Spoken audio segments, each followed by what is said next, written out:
so now we're going to address these books that we're finding in the schools. I have one as well, and I'm going to tell you right now it's more explicit than hers. So I don't know if you want the children to hear it or not.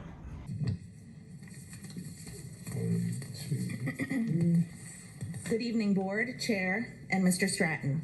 I am here tonight as a U.S. citizen, an employee, and a parent of 3 Hernando County students. I am appalled at the climate of attempted censorship that is occurring in our public schools. I am here to address the request that you remove books from our school libraries. As you have so clearly stated when discussing a mask mandate, you support a parent's Bill of Rights. That ensures that I have a say in my child's education. I will decide what my child is allowed to read, but I will not attempt to tell another person's child what they can or cannot read. I will also not tolerate another person acting on ideology to govern what books my child has access to. The school board has a procedure in place to handle any book challenge. You have violated your own policy if you have instructed or allowed any administrator to remove a book from the library shelves without going through the process with a standing committee at the school site. Every child in public school deserves to have a certified librarian, media specialist in their school. This board and many preceding you have made perfectly clear that is not a priority for you. It has been left up to a site-based decision based on allocations and administrative preference. Librarians are necessary to enhance learning and ensure access to information for all. I do agree that Looking for Alaska does not belong in an elementary school library. However, Spring Hill Elementary does not have a certified librarian at their school. Librarians have the training to curriculum, literature, and collection development that is age appropriate. Had there been a certified media specialist, they would have known that that book belongs in upper grades to serve as a cautionary tale. My grandfather, my father, and many other members of my family fought in various wars in the U.S. Armed Forces to defend mine and your right to the First Amendment. That includes access to libraries that reflect the community they are in. If our school advisory councils are mandated to reflect the community they serve, our libraries should also reflect our student body. We have to be inclusive for all students and reflect them and their families in our literature. Students feel invisible when they do not read stories about people like them or families like theirs. We are on a slippery slope of further marginalizing many of our vulnerable children and even staff members if we attempt to erase or ignore their stories as if they are less than. According to the Trevor's Project National Survey on LGBTQ Youth Mental Health 2020, nearly 15% of LGBTQ respondents attempted suicide in the past 12 months. 48% of them reported engaging in self-harm in the last 12 months. These students need and deserve a safe and understanding school environment.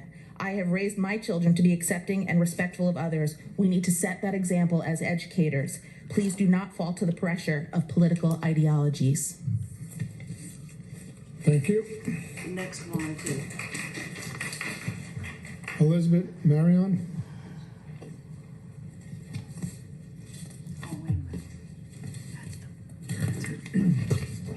Elizabeth Marion, Wikiwachi. To begin, I will read the ALA statement on book censorship in part. I have copies of it for you in its entirety with pertinent copies of the Hernando County Media Handbook. The American Library Association opposes widespread efforts to censor books in U.S. schools and libraries. In recent months, a few organizations have advanced the proposition that the voices of the marginalized have no place on library shelves.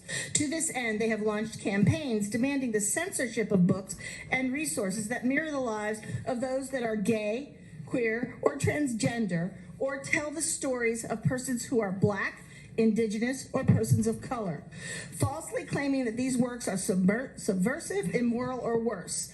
These groups induce elected and non-elected officials to abandon constitutional principles, ignore the rule of law, and disregard individual rights to promote government censorship of library collections. ALA strongly condemns these acts of censorship and intimidation. Libraries manifest the promises of the First Amendment by making available the widest possible range of viewpoints, opinions, and ideas so that every person has the opportunity to freely read and consider information and ideas regardless of their content or the viewpoint of the author. Oh, I This guess requires the pornography professional expertise is of the okay for librarians children under who work 18. in partnership with their communities to curate collections that serve the information needs of all their users. In 1953, when confronted with comparable threats, McCarthyism, The American Library Association issued the Freedom to Read Statement, a declaration in support of freedom to think or believe as one chooses, the freedom to express one's thoughts and beliefs without fear or retaliation, and the right to access information without restriction. In actuality, the ALA Bill of Rights, Freedom to Read, is part of the Hernando County Media Handbook. I would also add that this board and administration, as well as previous boards, have contributed to this climate by making certified media specialists an optional second thought at the whim of the principals. As a media specialist for the better part of 20 years, I have many times worked with parents who would like to limit or select their own students' choices based on personal ideology. Our marginalized students also deserve for their truth to be reflected in our collections as much as any student. My father served in World War II, Korea, and Vietnam, became disabled, and died because of his service to our Constitution. He liked to say, no doubt, plagiarizing Voltaire, that he may abhor what you say, but would defend to the death your right to say it. Everyone has First Amendment rights. Congress shall make no law respecting an established religion or prohibiting the exercise of thereof or abridging the freedom of speech.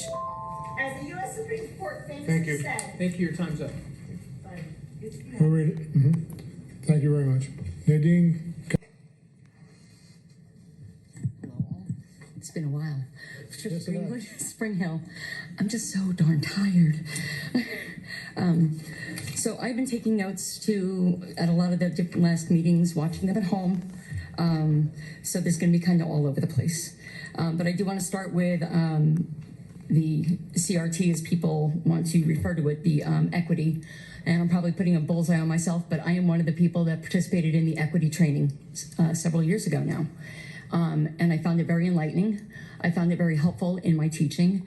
I am an ESE self-contained teacher, as most of you know. As far as the social emotional learning, I'm not quite sure how that plays into CRT and equity, because they are state standards that we have to teach, especially in ESE. It is part of our curriculum. I am also, besides being an employee of this county, my children came through the schools here, both private and public. My grandchildren are currently in the Hernando County school system, and I feel they are in good hands. Actually, when I was a paraprofessional in this county, I was very well educated in the classes that I took my student out to, including the law studies class of someone in this room who will remain nameless. So a lot of what I hear, I don't get. Teaching about the Constitution, we're not making anybody recite it, but we talk about it, and do we feel it is being held up in this country, that people are treated equally and given the same protections under the law, which is what it is meant to do. My classroom is made up of Asians, African Americans, biracial students, Caucasians, and Hispanic students. There are 17 kids in my room, and I see all those different populations. So this is huge. This is big in our lives. We talk about different things. One of our students, their parents just became citizens of the United States, as well as one of the paraprofessionals in our department. So we are very proud of our country. We're very proud of the Constitution and upholding those laws. There is also a symbol on my door that I put up a sticker letting students know that I am an LGBTQ safe classroom if they ever need somebody to talk to. They can come in, they can grab a water, they can hang out for a little bit, and we'll get them to the right people they need to go to if they're having any struggles. So I don't get where some of this is going, that we're teaching all these horrible things to our kids. We teach debate. Do you agree? Do you not agree? Why do you agree? Why do you not agree? Letting everybody know they have a voice. Teaching about U.S. history, student being very upset with the Civil War, how African Americans were treated. We went on to learn about the Holocaust and what happened to the Jews in this country. The reason I am here, because my grandparents came here to escape Hitler. The way that Thank you. Time's up. Thank Chinese you. all were treated. Thank you. That was the last one for citizens input. Phobic tone when they were here. While neither of the books had any racial, gay, bisexual, transgender content whatsoever in it, they simply are adult content and not age appropriate for 11-year-olds. Now, these three individuals also stated that they work in this school district. In my opinion, any adult that thinks a child should be made available these types of books should not work with children. This one person, one of the people, said that they actually went to Equity in Education and referred to it as CRT, and thought that it was helpful for their classroom. This person also claimed that they sport an LGBT safe space sign on their classroom door. So I ask you, what kind of agenda are they pushing on the students? That's what CRT promotes. I also watched your 1 o'clock meeting earlier today, and it was mentioned, you all spoke about political parties. Well, I would think and hope that no matter what side of the aisle you're on, you are not for Marxist indoctrination of the kids. Oh my God, y'all. You think our group is small, but we're not. We got our army behind us, and we'll be back. Thank you very much. Thank you.